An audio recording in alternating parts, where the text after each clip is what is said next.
Greetings, fellow action figure connoisseurs, and welcome to another episode of Digital Caveman Presents Marvel Monday.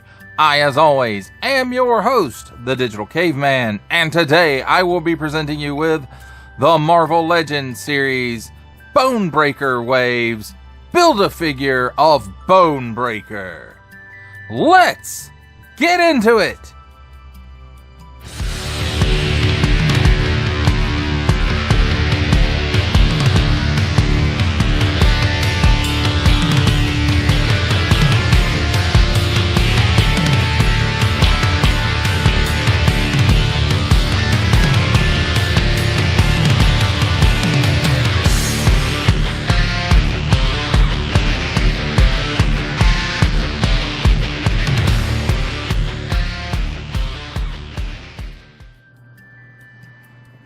Let's take a look at the figure and his accessories, and here we have handy dandy tweezers. Helps take a look at the accessories, and first up we have an extra set of hands, which is not common for Build-A-Figures, but it does happen occasionally. In and out hand, just a gloved hand. It's a fist, and I'm pretty sure we've seen this in the line before. You know, the normal molded details of Marvel Legends hands.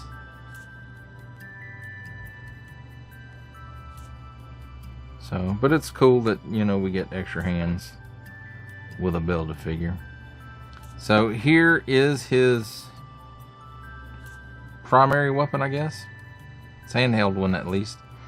So it's pretty cool. It's a nice mix of realistic with futuristic, I guess. It's got some paint apps here at the barrel, at the end of the barrel. So I guess that's to simulate that, you know, he does use it. But just nice, a bunch of nice molded details throughout. This is really, really cool looking weapon, in my opinion. Some people might think it looks like those early classified series Nerf guns, but I like it okay. So let's take a look at the figure himself. And I have to say, it's pretty cool for a half a dude attached to a tank. And, you know, he's got a nice, pretty big engine there. He's got some fuel canisters here, although that seems like a bad place to put them. Looks like a battering ram here. And he's got this gun right here that's on a ball joint. It's got some paint apps here, and you know, the hair looks like it's a separate piece. The glasses are definitely a separate piece, and I have to say, you know, I really like the sculpt on this head. I think it's really pretty cool. Especially, you know, I'm not usually the big fan of the open mouth, but for this particular character, I think it fits. We've got a separate collar piece right here. We've got these straps that are separate pieces as well. It's got some paint apps on it right here. That metal circular piece. We've got some paint apps going on for these cords and bits and bobs here. And most everything else seems to be molded in the correct colors. Got a little bit of paint app on, you know, back here for that circle of the straps, the metal piece. And, you know, I have to say, oh, he's got a little bit of like paint chipping right there and across the front here on both sides. So that's a neat little detail. The treads, of course, are solid. They don't work. There's not even any wheels in them, which is a little disappointing, I guess. Around the back here, you've got the 2 fuel tanks, but you've also got storage, and you can pop those extra hands of his in there and close that up, and awesome. How often do we see storage? So let's talk about his articulation a little bit. So he looks up that far, and it's on a ball and hinge, pretty standard for Marvel Legends, of course. And then he can look down that far. He's got some chicken neck. He's got waggle. He can do the full exorcist. As I kind of showed before, the glasses are attached in the head with pins, so you can raise them up like that, and that gives him a bit of a more crazed look as well. And there I go bumping the camera because it's a Digital Caveman Presents review. But you know, nice paint for the eyes and the teeth. The tongue is probably molded in the correct color plastic. So at the shoulders, 360 degrees of rotation, and he can raise it up slightly better than 90 degrees, so that's pretty good. Cut at the upper bicep for full 360 degree rotation. And did I say it rotates 360 degrees there? If I didn't, I just did. So double hinged pinned elbow. So you know, this is an older figure, not super old, but you know, he's a little older. So you get that much bend out of the elbow, and then 360 degrees of rotation at the wrist, and this one's on an up and down hinge, and on the other side is it's an up and down hinge as well, so that's really good. Then he does have that standard Marvel Legends ab hinge, which allows him to bend back that far, but the straps kind of hinder that some, it looks like. And then forward about, you know, he can go that far, but again the strap pieces kind of get in the way a little bit.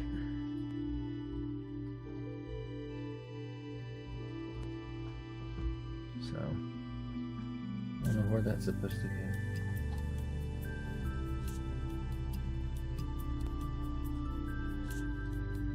I guess you have to kind of adjust it as you do it.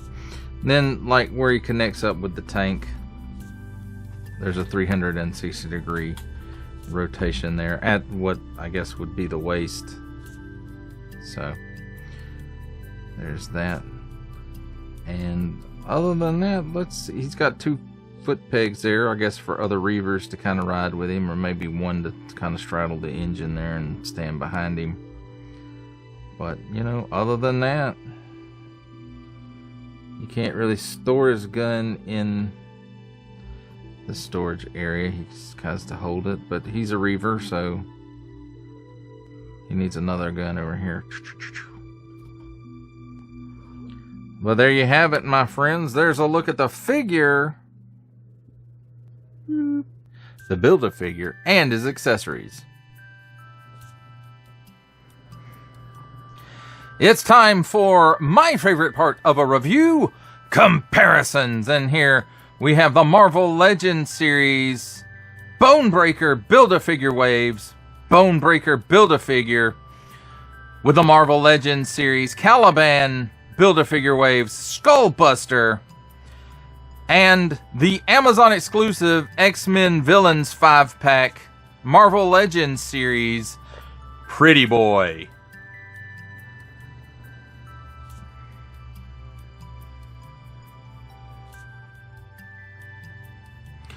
For our last set of comparisons, here we have the Marvel Legends Series Bonebreaker Build-A-Figure Waves, Bonebreaker Build-A-Figure, with from the Marvel Legends series making his cameo appearance, Stan the Man Lee from G.I. Joe Classified series, the Hasbro Pulse exclusive Regal variant Cobra Commander from Star Wars The Black Series, the Archive Edition 501st Legion Clone Trooper, and for a 7-inch scale comparison from the Masters of the Universe Masterverse line, the 40th Anniversary He-Man.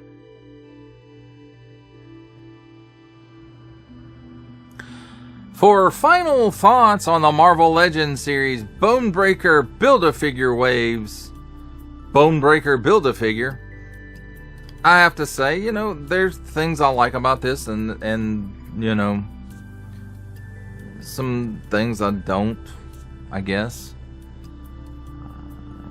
This is probably one of the cooler, smaller Build-A-Figure. I'd say that, like, you know, this is not the smallest Build-A-Figure that Hasbro has done under the Marvel Legends banner. But, you know, he's not a big hulking character like Thanos or the Mandroid, or, you know, stuff like that. You know, he's on a smaller scale than that, and that's okay. I could see them having put this out as a deluxe release rather than a Build-A-Figure, but that you never know. They may do that in the future. And yes, it's taken me a while to get around to this guy. I should have done a review on him long ago, but stuff kept getting in the way, and I wanted to finish the rest of the wave before doing the Build-A-Figure. That's really how I like to do it. Not always how I get to do it, or not how I've always done in the past. But, you know, that's what I'm trying to do going forward. Now the torso part, arms, head, and, you know, down to the waist, you know, they all move exactly like you think a Marvel Legends figure should move. Yes, it's a little bit of an older, you know, it uses some older stuff because it's an older Build-A-Figure, so it does have pinned elbows. And that's okay. I don't mind the pinned elbows so much usually, especially when it's like a flesh colored thing. It doesn't stand out as much as, like, say, some of the Spider-Mans they've done in the past where, you know, the pin is red or whatever, you know, and the colors just don't look right. So from one side it hides it, but from one side it stands out. So, but, you know, the molded detail on this, you know, it's really cool looking, and this, you know, I really don't see them reusing, like, the lower half of him, the tank part.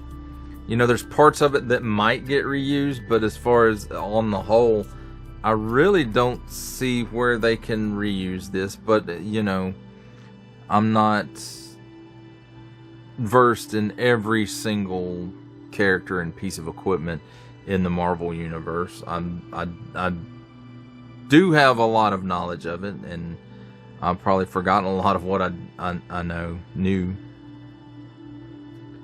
But, you know, I don't remember there being another tank dude, or, you know, where they use something like this to carry equipment, or you know, so I don't see much reuse coming from the tank parts of that. Maybe the fuel tanks, they might find a way to reuse, or maybe the engine. One thing I really found interesting on this figure is that netted cargo flap in the back. You know, it does flip open, and it's hollow on the inside, and you can use it to store bits and bobs. If you have some extra weapons you'd like to store in there, you could do that. His extra hands store in there just perfectly. And so, but overall I have to say, you know, the Reavers aren't my favorite X-Men villains, and for a while there I was just caught up in trying to make that team. And I do have the 3 or 4, you know, if you count is it Fitzroy? The guy in the Hellfire Club, I cannot remember his name. That's basically the leader of the Reavers, or he's, you know, tells them what to do anyway. So, you know, I was caught up that in a while, so I do have those to go along with him. Maybe eventually they'll finish the team. Lady Deathstrike, you know, I have that one. She kind of goes with them too. Sometimes, not all the time. But, you know, and I will have to say, probably the best part of this is the head sculpt on this guy. I mean, he just looks like he's having a party. He is just super enjoying himself.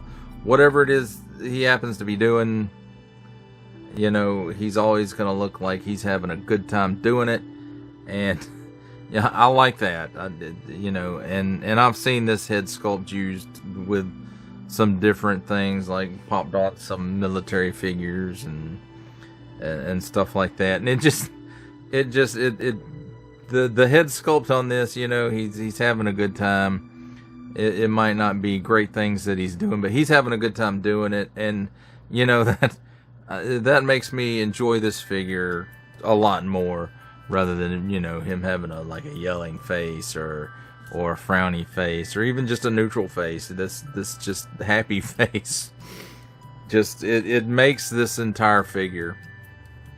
And you know, I'm glad that I did finish building this guy, even though some of the stuff in the wave wasn't characters that I'm really knowledgeable about or enjoy.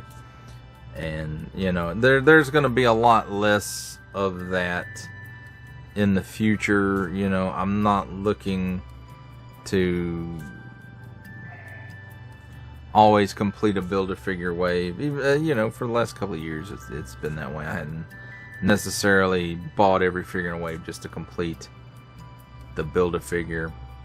Sometimes because I just didn't like the Build-A-Figure character, or I wasn't familiar with the Build-A-Figure character, or the look of it just didn't appeal to me. But you know, this one, I'm glad that I did finish it, and you know, it's a great figure for what it is. Now, one thing I do wish that they had done was like put some plastic wheels inside the treads so that he would actually roll.